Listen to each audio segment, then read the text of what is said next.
I want to praise Ingalls Shipbuilding and all their crews to separate 8,000 people and get them in sections where we could work through this and locate the shooter, which worked out very great. So if you have any questions, I'll be glad to answer them. Can you identify the person in custody? Has he been charged? Well, he hasn't been charged yet. We're interviewing him now. Yeah, I can identify him. His name's Curtis James Jr., 25-year-old male from Mobile. I don't have an address yet, but I know he's in the Mobile area. Do we know exactly how he was able to get onto Ingalls Shipbuilding with a gun? That I don't know. I'm sure Ingalls Security will come up with something with that later, but I have no idea how he got on with the gun. Where exactly in the yard did it happen? It was on one of our Navy ships under construction. I don't know the name of the ship, but it was one that was on shore near the water, and it was. And were both of these men employees? Yes, sir. As far as I know, they're both employees. The deceased, I believe, is from Pritchard, Alabama. We're hearing also that potentially this may have been some kind of dispute over romance, over a woman or romantic partner. Can you confirm any of that? I can't confirm any of that. I know that there's been a disagreement between the two men, and that's about as far as I can go with that at this time. You mentioned the one deceased. Do we know of anybody else who may have been injured during the time? No one else was injured. This was between the two young men. And have you released the name of the deceased yet? Is it nice of him to notify him? I haven't released the name yet. I know a sister's aware of it and his brother-in-law. I'm not positive about the mom. A lot's been going on, so I'm not sure if she's been notified, so I will not release that name at this time. Once she is, we'll put it out there. Were you able to find the weapon? Do we know if it was a handgun, if it was a longer rifle? Do we know anything about the weapon at this time? I would doubt it was a long gun, but we have not found it yet, and we're working on that still. The shipyard was locked down. We released the lockdown around 10:14 a.m., but we're still out here working this, and we'll have other resources later to try to locate the weapon. And can you disclose what kind of positions these two men worked in? What kind of things they did? I believe they were painters. Not positive, but it was around the paint department. The paint department was the one that gave us great information to get started with this. And has the family been notified, the victim's family? I know part of the family knows, and I would imagine the mother knows, but I don't know that for a fact. So I don't want to put his name out yet.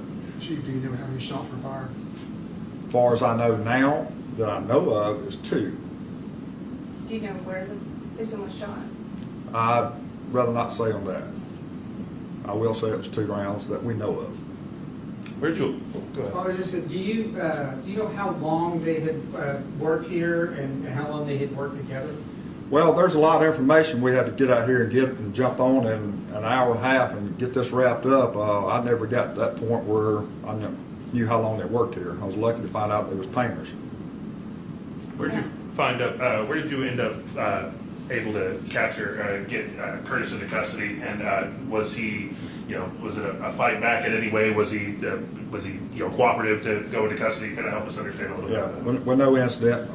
Like I said, Ingalls done a great job getting the groups and smaller groups, making it more manageable for us and a lot safer for their employees along with us, and it worked out great. We took him in custody with no problem.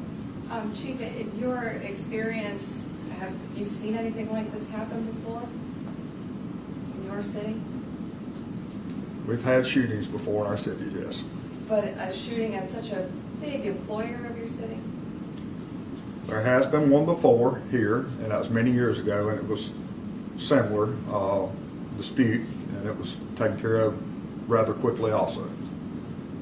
And I do have a question for you, sir, with Ingalls. Curious about for the employees who left today. We saw them leaving en masse.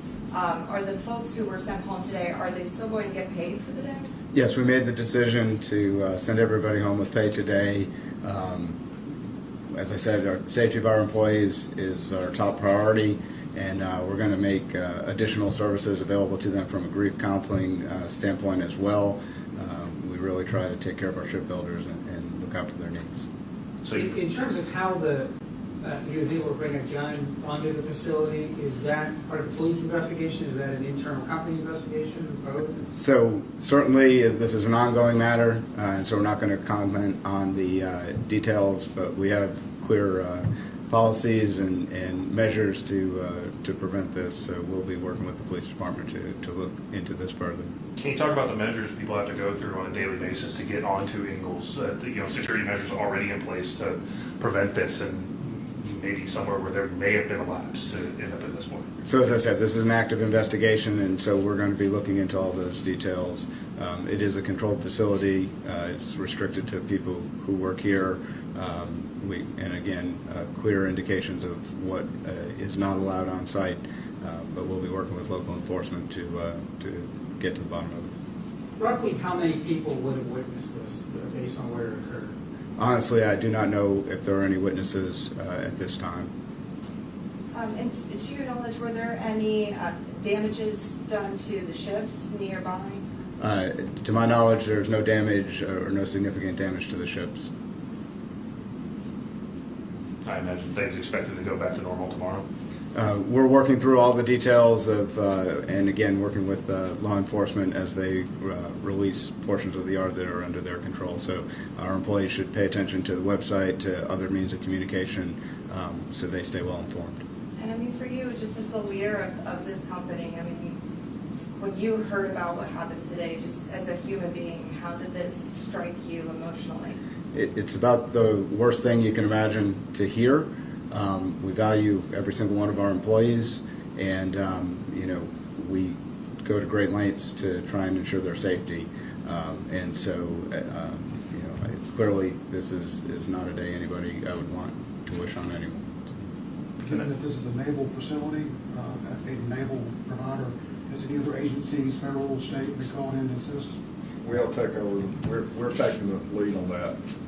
This will not go federal. The shipyard, the crime scene will be taken care of shortly. We won't hold that up very long. If we find out there were damages, we'll know later, but at this time, I don't know if any damages were done to the ship. Were you able to inform employees of the shooter? Was everybody here on the facility able to get a heads up? If so, is that an internal process? Is that an email? Kind of help me understand a little bit about how you were able to inform your employees of what was going on here. So we've invested in a number of measures to try and keep our employees safe and informed.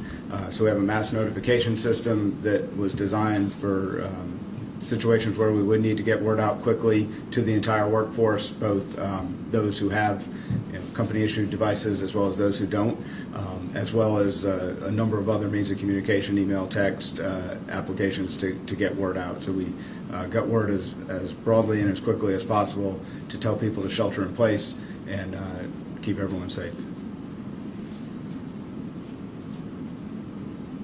Anyone else? All right. Well, with that, we'll go ahead and end the questions. Thank you. Thank you. Thank you, gentlemen. Thank you.